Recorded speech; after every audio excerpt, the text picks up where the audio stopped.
अस्सलामुअलैकुम मेरी online family. तो क्या हाल चाल है आप सबका। सबसे पहले तो आज अगर मैं आपको लेटेस्ट जो पाकिस्तान स्टॉक एक्सचेंज में कैसे 100 इंडेक्स है जो चल रहा है वो उसके बारे में इंफॉर्मेशन देने वाला हूँ और इसको प्रीवियस डेट से हम कंपेयर करेंगे, इसमें ये चीज़ देखेंगे।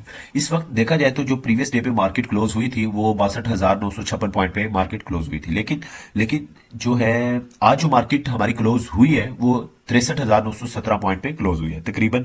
अगर आज का जो हाई रहा है वो 64,000 रहा है और जो लो रहा है वो 63,188 रहा है। ठीक हो गया। इसमें मतलब थोड़े से पॉइंट आज अप गई है मार्केट ने, मतलब जैसे कि इधर हम ग्राफ में देख लेते हैं, जैसे कि मार्केट स्टार्ट हुई फिर अप जा रही थी, डाउन आ रही थी, अप जा रही थी, डाउन आ रही थी, लेकिन मार्केट ग्रो कर रही थी। मतलब यानी कि 63,000 से इस लेवल पर जाना, ठीक है, इस लेवल पर जाना 64,000 तक जाना, तो ये मार्केट ये ग्रो कर रही है। लेकिन फिर कैसा ही थोड़ा सा सिचुएशन आई कि मार्केट ने डाउन परफॉर्म किया, लेकिन ऐसे फिर अपनी स्टेबल अपनी उस पोजीशन जो मेंटेन करती आ रही थी मार्केट, उस पोजीशन को मेंटेन रखा। तो ये मेन चीज क्या, अगर मैं आपको फॉर एग्जांपल आज से कोई एक साल पीछे मैं आपको लेकर चलूं तो मेन रीजन क्या है। जैसे कि जब वो इमरान खान की हुकूमत चेंज हुई, इधर नून लीग ने होल्ड संभाला, तो उस वक्त से अगर मैं आपको ये सिचुएशन लेकर चलूं 2022 मार्च था तकरीबन, ठीक है। तो 2022 मार्च था, उस वक्त से ये आपका इंडेक्स 39,000 तक आया। ठीक हो गया। जब 39,000 तक आया तो उसके बाद फिर मार्केट ने अच्छा मतलब यानी कि चलती रही, फिर डाउन फॉल देखना पड़ा।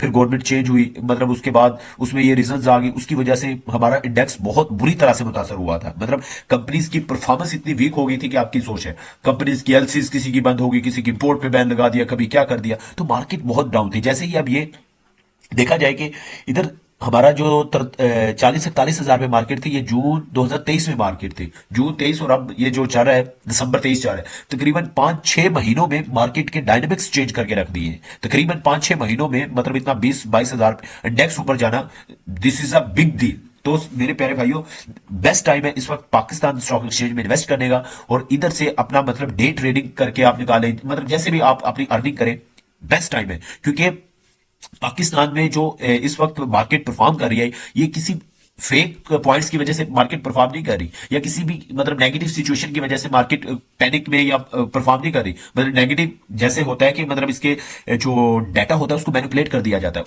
उस वे से मार्केट परफॉर्म नहीं कर रही। ये सिर्फ और सिर्फ मार्केट जो परफॉर्म कर रही है, क्योंकि आपको देखा जाता है जब भी हमारी गवर्नमेंट चेंज होती है, कोई भी गवर्नमेंट आती है, तो जो लोग उस पर रिलाई कर रहे होते हैं, तो उसकी वजह से हमारी ये मार्केट के डायनेमिक्स चेंज होते हैं। अब जैसे ही मैं अगर आपको मार्च 2022 में लेके चलूं, तो लोगों ने फॉरेन इन्वेस्टमेंट जो भी थी हमारे मुल्क में वो लोगों ने बैकआउट कर ली।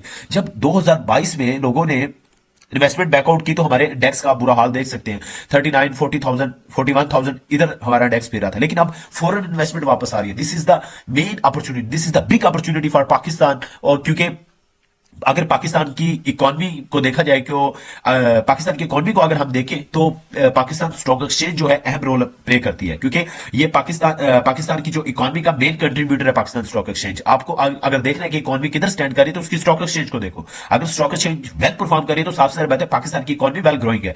तो साफ सारी बात है इस वक्त जो मार्केट में मतलब एक आप अच्छा इधर से रिटर्न कमा सकते हो, क्योंकि मेन जो रीजन पता क्या है, अब हर ब्लू चिप जो स्टॉक है या पेनी स्टॉक वट जो भी है, हर कोई ऊपर जा रहा है, उसमें आप लो पे उसको बाय करें एंड अप पे जा रहे हैं। जैसे ही थोड़ा बहुत आता है प्रॉफिट आ रहा है आपको, उसको सेटल डाउन करें। ठीक है, this is the main time to invest in the PSX. और मेरे पे ये इंडेक्स था, इंशाल्लाह मैं डेली बेसिस पे वीडियोस बनाऊंगा जिसमें आपको ना मैं आगे जाके एनालिसिस लेके आऊंगा, मतलब जैसे कि मैं बैलेंस शीट के फंडामेंटल एनालिसिस लेके आऊंगा और आपको ग्राफ देखना मैं सिखाऊंगा, और ये चीजें मैं आपको वन बाय वन